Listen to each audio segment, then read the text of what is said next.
자, 이번 시간에는 관계대명사로 만들어지는 표현이 들어있는 전체 문장을 한번 영작해 보도록 할 건데요. 여러분들 영어를 쉽게 영작하려면 항상 기본 문장을 먼저 생각해야 된다라고 했었죠. 지금 여기 나와 있는 이 표현에서 기본 문장은 여러분들도 쉽게 찾을 수가 있을 거예요.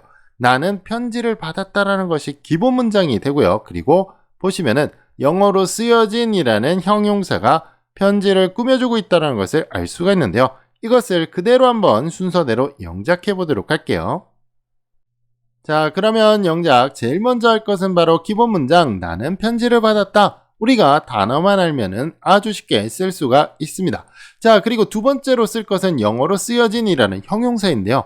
당연히 편지라는 명사를 꾸며주니까 지금 영어에서 당연히 letter라는 명사의 뒤에다가 붙여주면 되겠죠. 그래서 이렇게 뒤에다가 형용사 붙여주는데요. 쓰여진이라는 형용사가 먼저 붙어야 되겠죠. 그러니까 관계대명사 which 놓고요. 그리고 was written 써주고 영어로라고 하는 것은 부사니까 전치사 플러스 명사 부사로 써주면 완성이 됩니다. 여러분들이 영어에 영작이 익숙해질 때까지는 이런 식으로 기본 문장하고 그 다음에 형용사 붙이는 이런 식의 순서를 따라가면서 연습하는 것이 좋겠죠.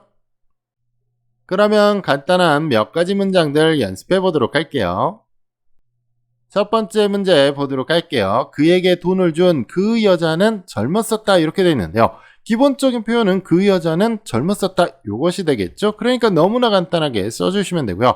그에게 돈을 준이라는 표현이 그 여자라는 명사를 꾸며주고 있죠. 그러면 영어에서 당연히 명사인 woman의 뒤에 붙는 것이 맞다라고 할 수가 있습니다. 자, 그래서 이렇게 뒤에서 꾸며주는 형태로 만들어주면 되겠죠. 지금 사람이니까 관계대명사는 who를 쓰고요. who gave him 그리고 나서 the money를 갖다 붙여주면 완성이 됩니다. 두 번째 문제 보도록 할게요. 너는 나와 함께 춤을 춘 그 소녀를 알고 있니? 기본적으로 내가 하고 싶은 것은 너는 그 소녀를 알고 있니? 라는 표현이 되겠죠. 그러니까 우리 너무나 쉽게 알고 있는 표현 do you know? 이런 표현을 써주면 되겠죠. 그래서 보시면은 나와 함께 춤을 춘이라는 형용사가 그 소녀를 꾸며주고 있습니다. 그렇기 때문에 그 소녀라는 명사의 뒤에다가 붙여주면 되는데요. 이렇게 형용사를 붙여주면 되겠죠. 사람이니까 당연히 who를 쓰고요. 그 다음에 who danced 춤을 춘이라는 표현 그리고 나와 함께라는 부사 전치사 플러스 명사로 붙여주면 완성이 되겠죠. 자, 이번에 우리가 만들 표현은 나비는 화려한 날개를 가지고 있는 곤충이다 라는 표현인데요.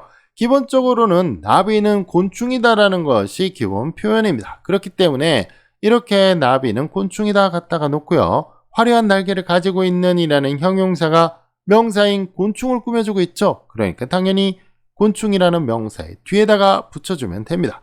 자, 그래서 이렇게 형용사 갖다 붙여주는데요. 곤충이라고 하는 거 사람이 아니니까 당연히 who가 아니라 which를 써주면 되고요. which has 가지고 있는 이라는 표현이고요. 뭘 가지고 있는지 뒤에다 붙여주면 되겠죠. colorful wings 갖다 붙이면 완성이 됩니다.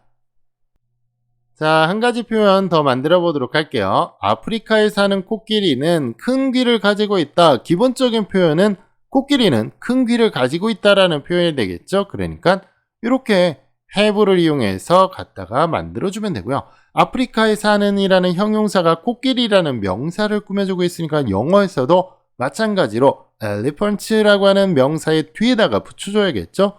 자, 그러면 이런 식으로 명사의 뒤에다가 붙여주는 형용사 elephants라고 하는 것은 사람이 아니니까 which라고 하는 관계대명사를 이용해서 which live in Africa 이렇게 써주면 완성이 됩니다. 자, 우리가 이렇게 관계대명사를 이용해서 만들어내는 표현들을 몇 가지 연습해 봤는데요. 결국에 관계대명사라고 하는 이것은 형용사를 연결시켜주는 그런 표현이라고 할 수가 있겠죠. 그런데 도대체 왜 이름은 관계대명사라고 불리느냐?